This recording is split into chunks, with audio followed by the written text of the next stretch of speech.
दिसंबर 2020 का दूसरा पार्ट शुरुआत करने वाले हैं और इसमें हम मुख्य रूप से आपको नोबेल पुरस्कार की विस्तृत जानकारी देंगे।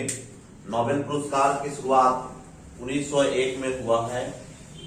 नोबेल पुरस्कार में भौतिक विज्ञान, रसायन विज्ञान और अर्थशास्त्र के क्षेत्र के पुरस्कार हेतु विजेता का चयन स्टॉकहोम स्थित royal Swedish academy of sciences के द्वारा किया जाता है। स्टॉकहोम में ही साहित्य के क्षेत्र में नोबेल स्वीडिश एकेडमी के द्वारा इसका चयन होता है। चिकित्सा के क्षेत्र हेतु कैरोलिंस्का इंस्टीट्यूट के नोबेल असेंबली करती है। शांति के पुरस्कार हेतु ओस्लो स्थित नॉर्वे की नोबेल कमेटी करती है। इस प्रकार से ये जो चयन होता है वो दो जगह होता है, एक आपका स्वीडिश और दूसरा नॉर्वे की राजधानी ओस्लो।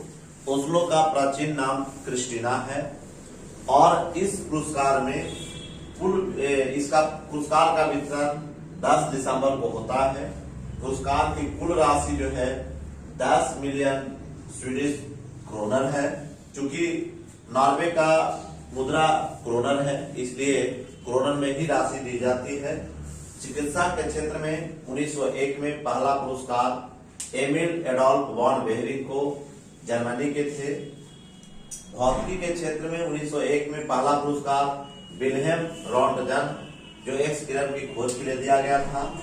रसायन के क्षेत्र में 1901 में Jacob Bruce HB Bont Hoff जो नीदरलैंड के थे। शांति के क्षेत्र में हेनरी डुनॉन जो स्विट्जरलैंड के थे।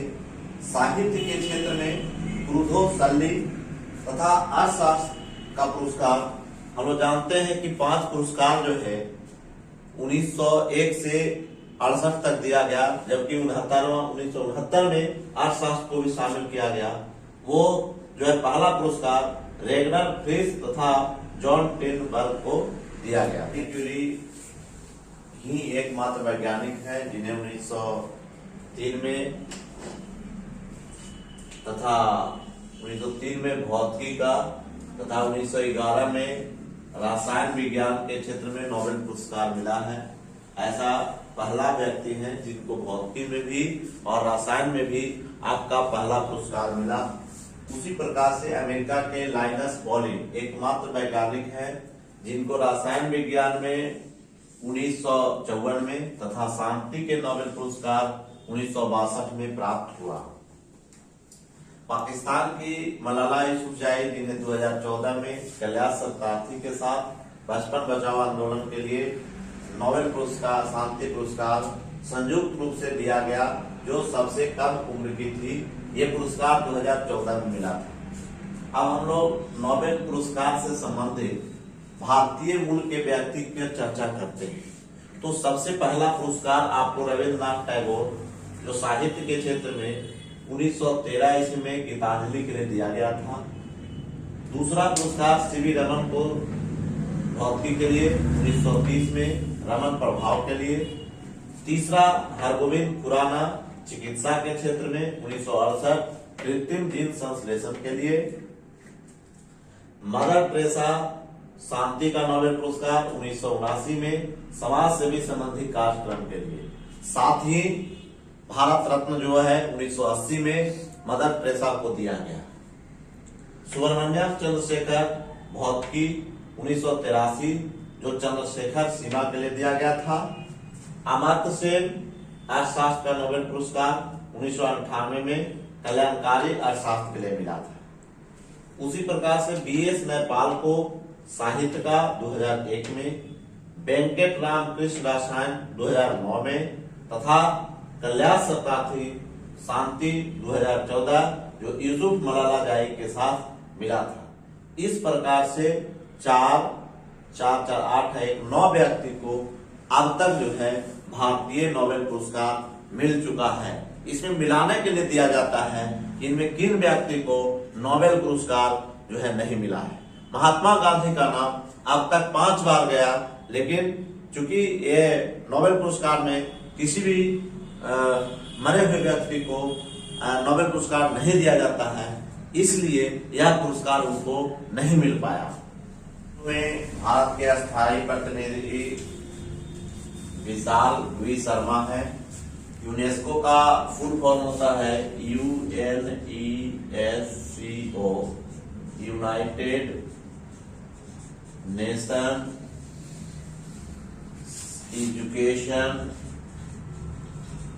एजुकेशनल साइंटिफिक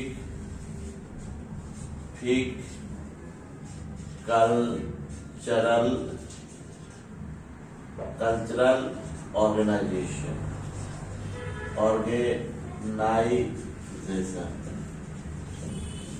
यूनेस्को का मुख्यालय पेरिस में है।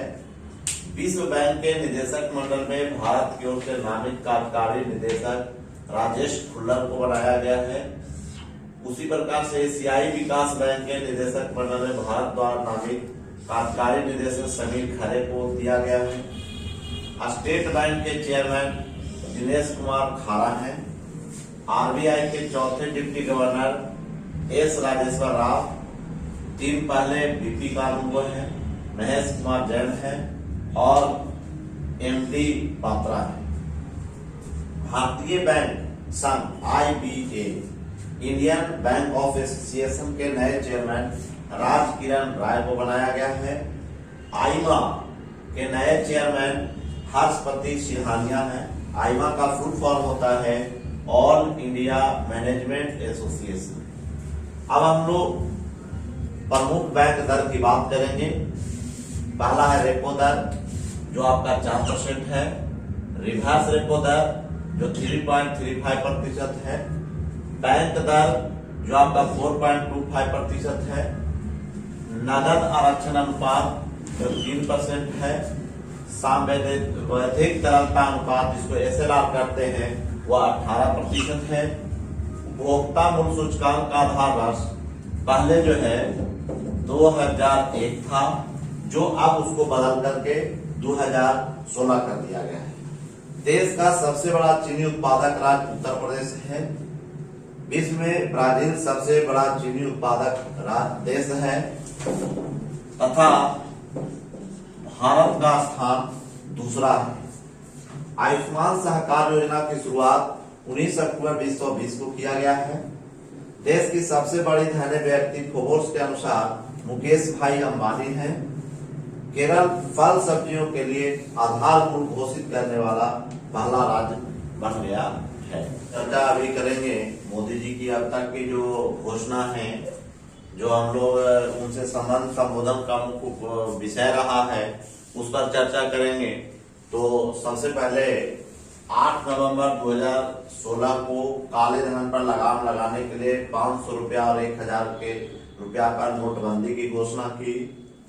दूसरा 15 फरवरी 2019 को पुलवामा में CRPF के 40 जवानों की हत्या की घोषणा। तीसरा जो आपका 27 मार्च 2019 को PM ने जानकारी दी थी कि DRDO के वैज्ञानिक द्वारा लोअर अर्थ ऑर्बिट में एक लाइव सैटेलाइट को मार गिराया गया।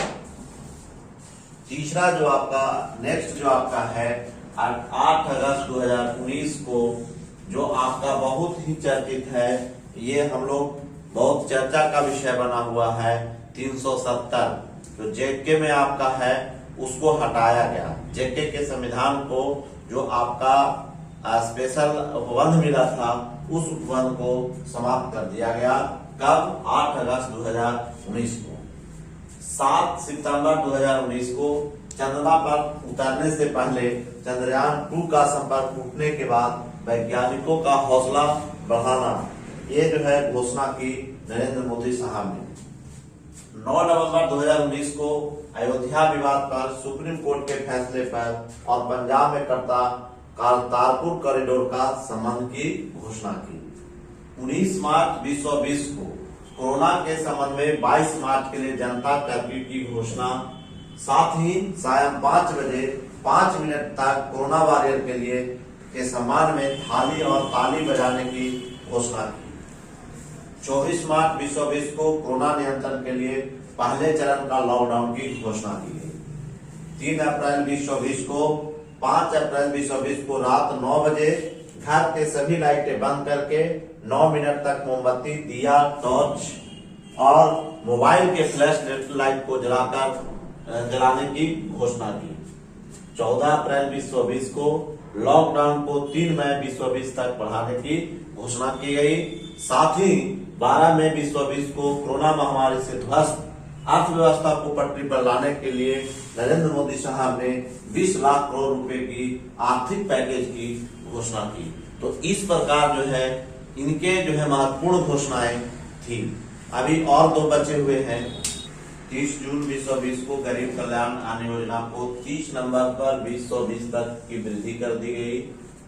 20 अक्टूबर 2020 को कोरोना के प्रति सचेत रहने की नरेंद्र मोदी की अपील की गई। टेट और सी टेट का परिणाम की मान्यता पहले 7 वर्ष की थी, अब जो है इसको वृद्धि करके आजीवन कर दिया गया है। सी टेट का फुल फॉर्म होता है teacher eligibility test. C TET का फुल फॉर्म होता है सेंट्रल टीचर एलिजिबिलिटी टेस्ट। यह जो है घोषणा एनसीटीई के द्वारा की जाती है। एनसीटीई का full form national council for teacher education होता है। अभी हम लोग चुनाव कुछ दिन पहले संपन्न हुआ है। चूंकि कोरोना था, इसके चलते इसका चुनाव खर्च जो है 10% तक बढ़ा दी गई है। जिस राज्यों लोकसभा चुनाव हेतु चुनाव खर्च का अधिकतम सीमा 20 बड़े राज्यों में तथा दिल्ली तथा जेके में 70 लाख रुपया थी, इसे बढ़ा करके 77 लाख रुपया कर दी गई है। तथा राज्यों के विधानसभा चुनाव हेतु व्यय की अधिकतम सीमा 28 लाख थी, इसे बढ़ा करके 30.2 लाख कर दी गई है। तथा पूर्वोत्तर राज्यों के तथा अन्य केंद्र शासित प्रदेशों के लिए अधिकतम 54 लाख रुपया था, जो इसे बढ़ा करके 59.40 लाख रुपए कर दी गई